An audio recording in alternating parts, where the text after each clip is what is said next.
Эми мынакей жаңы президент шайланды, урматтуу мекендештер. Баарыңыздар көрүп жатасыздар. Революция болду октябрь айында. Туурабы? Ошол кезде бир таза адамдар келсин деп баарыбыз жанталаштык. Ичип жегендер кетсе экен деп көп адамдар башыбызды сайдык. Жалпы эл деп койсок болот. Мына ошондо, урматтуу мекендештер, баягы ичип жегендер кайра келбесин деп, ошолор жооп берсин деп баарыбыз болгон күчүбүздү жумшадык, билимибизди, акылыбызды. Биздин Кыргызстан деген сүйүктүү бир эле мамлекетибиз бар, ошону сактап калалы деп. Ооба, эми мына президенттик шайлоо болуп, көп эл колдогон Садыр Жапаров Нуркожоевич өттү. Кээ бирөөнө жагат, кээ бирөөнө жакпайт, бирок элдин 79% тандады. Аны моюнга алышыбыз керек.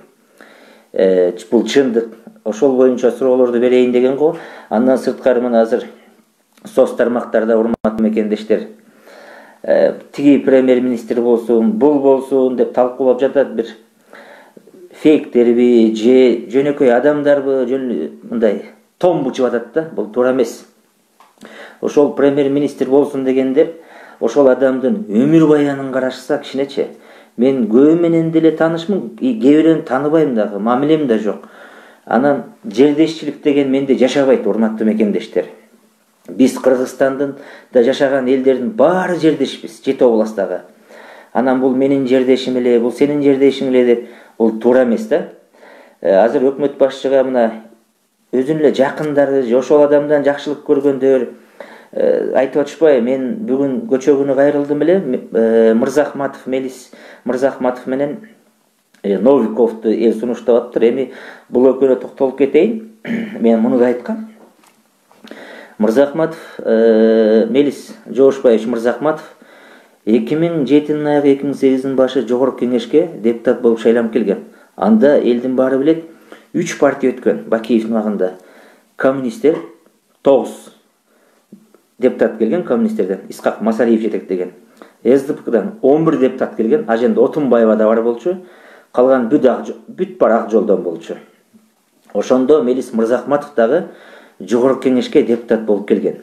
Мен муну үчүн айтып атам. Кээ бир адамдар билбей эле комментарий жазганда тетириле сүйлөй беришет экен. Баягы китеп окубайт, же архивди карабайт, өмүр баянын карабайт. Анан ошондо Жогорку Кеңешке депутат болуп келип, ага чейин Алакаевдин убагында чын эле жок болчу, кадр эмес болчу, өзүнүн майда чүйдө иштери менен жүргөн болуш керек. Аны Жаныш Бакиев колдоп депутат кылып алып келип, анан өзүңүздөр жакшы билесиздер, Каркыра маселеси боюнча.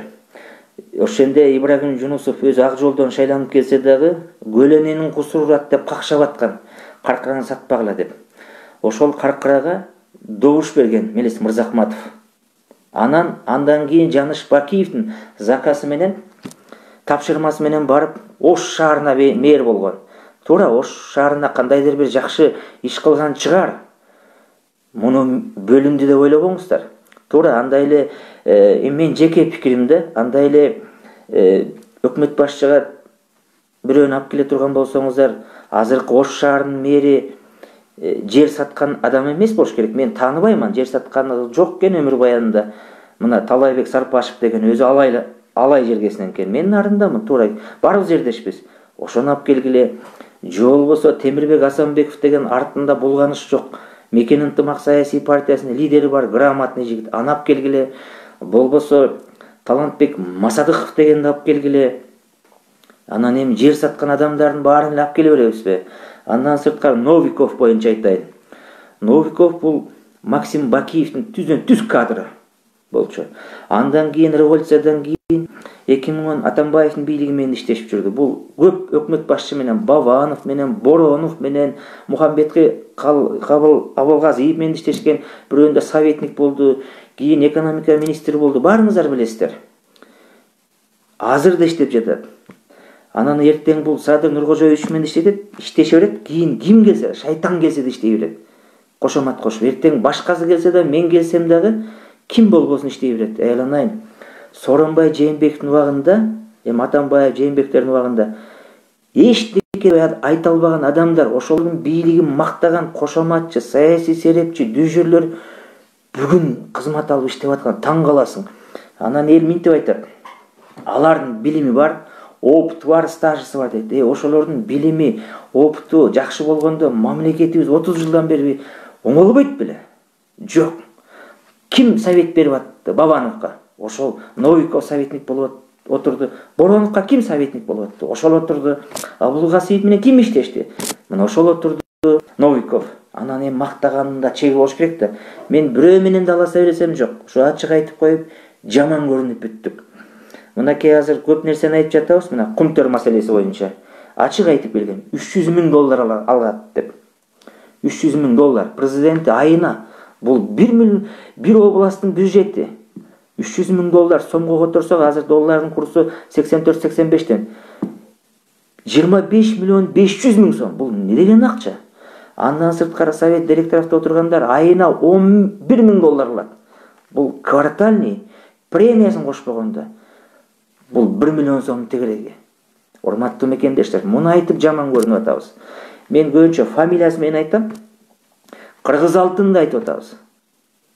Айына 1 миллиондон ашык акча алат деп жетекчилери. Бул эмне деген нерсе? Эл нанга жетпей атат. Эл кыйналып турат. Аэропортто мынакей азыр деле Үзөн Сыдыковдун баласы отурат. Кангантиевдин баласы отурат, урматтуу мекендештер. Ушул туура өзүңүздөр ойлосоңуздар, биз ошолор үчүн күрөштүкпү? Менин да айткан укугум бар мекендештерим. Себеби Атамбаевдин убагында мен эр жетип чоңоюп калгам. Мына жашым 36га келди. Ошондон баштап чындыкты айтып, камалып да куугунтук жедим. Жээнбековдун убагында өзүңүздөр билесиздер, чектен ашып кеткенде Кыргызстанда 3-4 эле адам айтып атты, кет, жарабайсың деп. Ошонун бирөөсү мен болом, бирок мен кызматка барам деген жокмун. Барбайм дедим. Мага кызмат беришти, бирок баш тарттым. Себеби убактылуу бийликке чыныгы саясатчы болом деген адам барбайт эч качан. Бул чоң катасы болуп эсептелет. Аны кийин түшүнөсүздөр. Кудайым буйрса, жогорку кеңештин шайлоосу келатат, алдыда ошолорго барабыз. Суроолор болсо бериңиздер, урматтуу мекендештер. Мени жаман көрбөңүздөр. Ушу ачык айтып коюп жаман көрүнүп бүттүм да. Маселен, Нариман Түлеев экөөбүз Нарын областынын Нарын районунанбыз. Эски район Тяншан болчу, азыр Нарын району. Мына мен жердешчилик кылсам, аны айтпайт элем да. Мэр болом деди, жарабайсың деп какшап отурдум го. Айланайын, бул жердешчиликтен кутулушубуз керек, кошоматчылардан кутулушубуз керек. Мен ушу түз эфирден пайдаланып Садыр Нуркожоевичке да кайрылат элем. Урматтуу Садыр Нуркожоевич, сиз эми биринчиден келишиңиз менен чын жүрөгүмөн куттуктайм. Себеби элдин көбү сизге үмүт артып турат. Мурун сизди 9 жыл колдоп келсем, ал милдет кылбайм, ал менин парызым. Сиз ошол кыйналып жатканда мен колдоп келдим, туура. Эл катары колдоп келдим, алдыңкы сапта жүрдүм. Бирөөгөн бийликке келгенден кийин башка мен аны ачык сын катары айтамын. То есть чындыкты айтам, сын катары кабыл аласызбы, аны мен билбейм. Бүттен бийликке келгенден элди оңдойм деп келдиңиз. Иллюстрацияны киргизиңиз. Тазаланууну. Антпесе мамлекет болбойт эч качан. Акаевдин, Бакиевдин, Атамбаевдин, Жээнбековдун кошоматчыларынан кутулмайынча эч качан мамлекет болбойт. Ошолорду иштеген кадр маселесин, ошолор убакта баягы чоң кызматтарды иштегендерди тазаламайынча эч качан болбойт. Мына Садыр Нуркожоевич бүгүн мен так билем кээ бирөөнү. СДПКдан депутат болгон Дамира Ниязалиева деген жекебиз азыр мекенчиликке кошулам деп жүрөт, мына Жуңгалга барып жүрөт, кичи мекенде шайлоодо. Автандил Кулбараков деген бар, авток деп коет, Жуңгалдык. Алда чуркап жүрөт. Ушундайлардан кутулуңуз. Болбойт булар. Зависимый болбоңуз. Сиз эми ошол Михаил Саакашвилинин реформа кылганын карасаңыз, ал СССРдин убагында иштегендерин бүт тазалап салган. Өзү 35 жашында президент болуп келип, бөлүү видасы окшойт, бир аз айын жооп берем. Министрлери 25тен 35 жашка чейин эле болгон. Андан өйдө болгон эмес, ошентип Грузияны тазалап оңдогон.